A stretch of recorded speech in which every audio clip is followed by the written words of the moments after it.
minhas queridas do Colégio Idesa, tudo bem? Aqui quem fala é o Jean, professor Jean, e nós dessa vez estamos assim, distante, né, um do outro por conta do coronavírus. Então pega a sua pipoquinha aí, faça o seu chazinho, o seu todinho e vamos para a aula de história. Bom, meus queridos, hoje nós vamos falar um pouquinho sobre as pandemias que aconteceram na história. Se eu ficasse falando de todas aqui, né, a gente ia ficar 3, 4, 5 horas aqui para mais, e para não tomar muito o seu tempo, para ser rápido, para você olhar esse vídeo e ver que tem poucos minutos e querer assistir, né, seus danados. Então, nós pegamos aqui duas das mais populares pandemias que houveram, certo? A peste negra e a gripe espanhola. A peste negra um pouquinho mais lá atrás, na Idade Média, certo? E a gripe espanhola de um tempinho para cá, certo? Foi em 1918. Então aí faz 102 aninhos que ela aconteceu. Beleza, pura? Então, vamos lá. Antes de eu começar o que está escrito ali, só para a gente deixar bem claro uma separação. Qual que é a diferença entre pandemia e epidemia? A gente tem ouvido falar bastante dessas duas palavras, né? Epidemia é uma coisa localizada, certo? A pandemia é quando ela se alastra, quando esse vírus, essa doença, ela se propaga ao redor do mundo, pega mais regiões. Então, a pandemia e a epidemia é mais localizada em uma região só. Dito isso, estamos tranquilo? Tá todo mundo tranquilo aí? Come sua pipoca, respira e vamos para lá. A peste negra em primeiro lugar, né? Como eu disse para vocês, galera, lá na Idade Média, faz bastante tempo, tá? Não vamos criar caos achando que além do coronavírus está também tendo a peste negra e tudo ao mesmo tempo, meu Deus do céu, né? Não. A peste negra, de 1345 a 55, ela atinge o seu ápice, ou seja, é o período que ela mais matou pessoas, certo? Como ela foi transferida de uma pessoa para outra, como é que foi feito, né? O que era a peste negra que a gente quer entender, né? É uma bactéria que ela se abrigava, a casinha dela era nas pulgas, e as pulgas viviam, né, nos ratos. E esses ratos, eles entravam dentro dos barquinhos dos comerciantes que iam negociar com o Extremo Oriente. Então a Europa saía e negociava com o Extremo Oriente, chegava lá, além de pegar mercadoria, também pegavam esses ratos, né? E esses ratos entravam nos barcos junto com suas pulgas e infestavam esses barcos na volta no mar Mediterrâneo. Chegava ali na Península Itálica, onde fica a Itália, obviamente, né? E esses ratos desembarcavam junto, as pulgas picavam os seres humanos dali, picavam os comerciantes e aí começava a alastrar. A doença matava em menos de uma semana. Então o corpo, a demanda de corpos mortos acabou sendo enterrada assim, de forma banal, né? O corpo ele era enterrado em covas rasas, então não tinha nenhuma higiene possível para conter isso. No começo, o desconhecimento disso, da onde que vinha a peste, era muito grande, a ignorância era muito grande nesse sentido da saúde, então eles não sabiam como se precaver. Percebe que, olha só a diferença, né? A higiene precária, certo? Auxiliou para a infestação. E, professor, que nível de infestação tomou? Foi uma bobeirinha e tal, ou foi uma coisa grande? A segunda opção, tá? Foi uma coisa muito grande. Acredita-se, os números vão variar de pesquisador para pesquisador, mas existe um consenso que pelo menos 100 milhões de pessoas tenham morrido com a peste negra, tá? O que corresponde a aproximadamente 40% da Europa daquele tempo. Tá? Demorou mais ou menos uns 200 anos para que a Europa tivesse a população que tinha antes de morrer por causa da peste negra. Então foi uma linha divisória essa doença, né? Ela matou muita gente. Ela também é chamada de peste bubônica porque dava uns bulbos, que é como se fossem umas bolhas no corpo das pessoas antes delas morrerem, né? E a peste negra se chama assim porque o tecido da nossa pele ela apodrecia quando você ficava com essa doença. Ela apodrece e escurece, certo? O tecido da sua carne escurece. Então é por isso que é chamado de peste negra ou peste bubônica, certo? E aí depois o corpo foi criando anticorpos e ela foi diminuindo gradativamente. Não surgiu um remédio, não apareceu Drauzio Varela na televisão dos caras, né? Não tinha nem Drauzio Varela nem televisão para conter isso. Então o corpo ele foi se regenerando e os sobreviventes foram criando anticorpos. Beleza? Vamos entender então esse caminho da pulga e do rato para alastrar pelo mundo conhecido até então. Então respirando bem, tudo tranquilo por enquanto? Então vamos lá, rock and roll. Bora aqui. Galerinha, esse é o mapa que a gente junta ali parte do continente africano, tem a Europa do seu lado esquerdo do computador ou do celular que você está vendo, e ali o Extremo Oriente, o Oriente e o Extremo Oriente. Você vê que ela sai dali daquela região que está mais em laranjinha, certo? E ela faz caminhos tanto pelo oceano, né? Você está vendo ali em azul o oceano, tanto por área terrestre. Esses caminhos aí é o que a gente chama de rota da seda. O pessoal da Europa ia negociar seda para fazer tecido, certo? Com a região do Extremo Oriente, beleza? E essas áreas mais em laranja é onde ela se estabeleceu mais. Essa doença, a peste negra, ela se estabeleceu mais. Foram os focos, né? Então você pega ali a região além do Extremo Oriente, você vai ter Veneza, Gênova, certo? Você vai ter a Inglaterra. E é esse caminho que eles vão fazer, beleza? Segue o jogo, beleza? Agora nós entramos no momento do porquê que a gente está falando de tudo isso, né?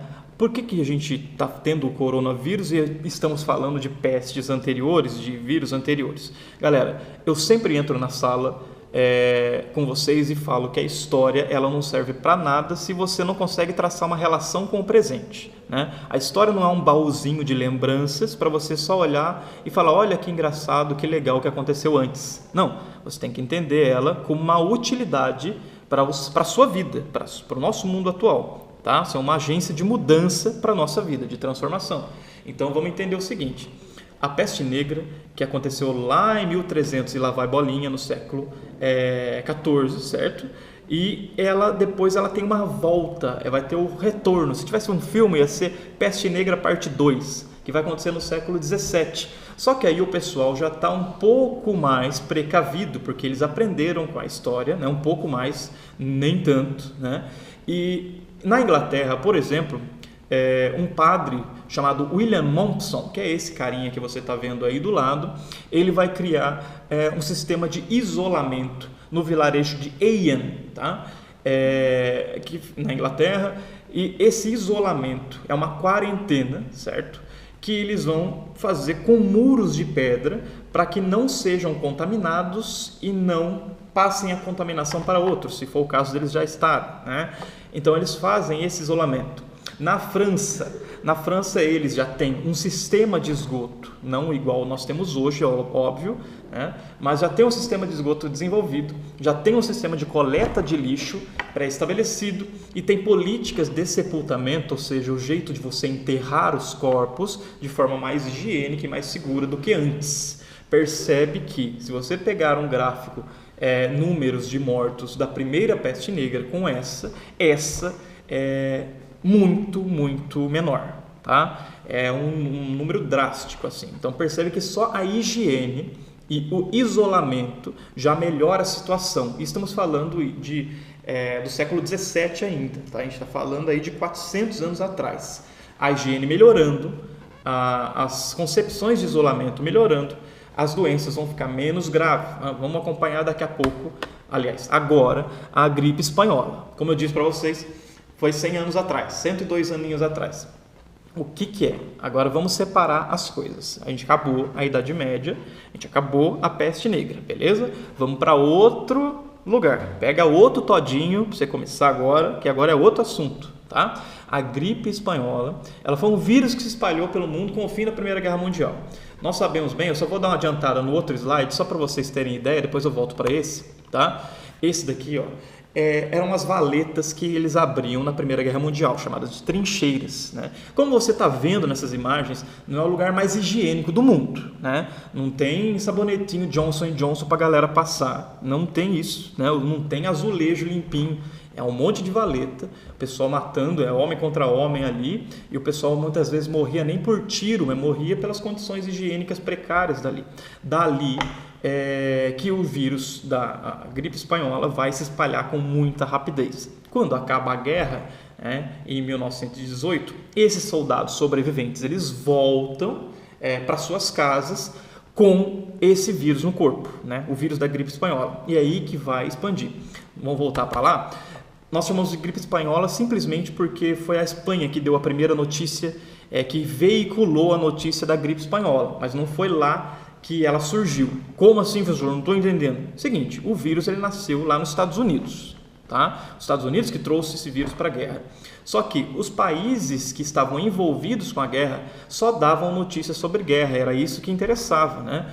Não davam notícias sobre coisas paralelas, sobre gripes, eram notícias de guerra, né, nos jornais.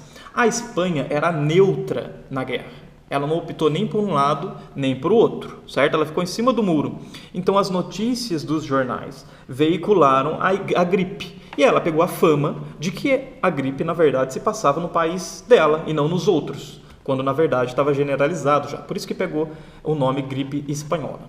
Beleza? Então, foi de 1918, com o finalzinho da guerra, até 1920. Galera, nós estamos falando de 2 anos e 50 milhões de mortos, tá? E 50 milhões de mortos em todo o mundo, inclusive no Brasil, tá? Então é tida pelos historiadores, por nós historiadores, como a maior pandemia da história, pelo fato não só do número de mortos, mas pelo pouco tempo em que esses mortos vieram a óbito, tá? Então 2 anos é realmente pouquíssimo tempo. Belezinha? Então vamos seguir para o próximo aqui. O que isso tem a ver com a gente aqui? Tem algumas regiões que, por exemplo, o Alasca, naquele tempo, na gripe espanhola, eles fizeram quarentena, eles se fecharam e fizeram políticas de quarentena, né? Coisas que a gente está tentando fazer hoje. E isso foi importantíssimo para que não agravasse a situação. Nós temos dados de que naquele tempo, países e regiões que se fecharam se contaminaram bem menos. E a gente aprende com a história para não voltar a repeti-la, certo? Então, nós temos que pensar isso. Quer um exemplo atual? Professor, pare de falar um pouquinho do passado e fala um pouquinho do corona, então. Olha só esse gráfico atualíssimo, tá? Esse gráfico aqui é dessa semana, que publicaram essa semana. Dá uma olhadinha nisso. 2 cidades da Itália, nós sabemos que a Itália está numa situação extremamente crítica. 2 cidades da Itália tomaram providências diferentes para o coronavírus, tá? Uma parou tudo, futebol, teatro, cinema, escola, no dia 23 de fevereiro, a cidade de Lodi. Tá? E a outra parou 10 dias depois. A cidade de Bérgamo parou tudo, como fez a outra, só que só 10 dias depois, 3 de março. Parece pouco, né?